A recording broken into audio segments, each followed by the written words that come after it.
जय झूलेलाल दोस्तो। झूलेलाल साईं जे अॻियां दरिया शाह ते पल्लो ज़रूर पायो। पल्लो पाइण सां सब मनोकामनाऊं पूरियूं थींदियूं आहिनि।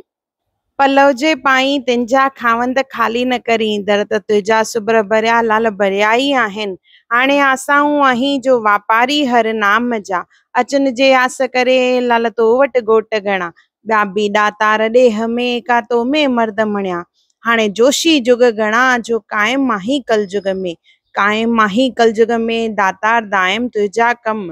उतारी हर वाह खूं लाल गामू लाई गम। हाणे रख जै लज शर्म जो ढकीअ सां गुज़ार जै। लालण लालण मां कयां मुंहिंजो लालण वेठो कहिड़ी कुंड। मां ॿारां थी लकड़ियूं मुंहिंजो लालण ॿारे बुंड। हाणे मूं में कहिड़ी हूंद जो लिकी वेठे तूं लाट में। मुंहिंजे लालण जे दर ते आहे शुआरनि जो बाग। वेठो आहीं त सॾु ॾे, जे सुम्हियो आहीं त जाग। हाणे ॾे संगत खे लाग जो स्वाली आहिनि तुंहिंजे दर जा। सभिनी जूं मनोकामनाऊं पूरियूं थियनि, सभिनी जूं इच्छाऊं पूरियूं थियनि, सभिनी जा सभु दुखड़ा दूर थियनि। आयो लाल सभई चओ झूलेलाल, बेड़ा ई पार सदाई शाहूकार।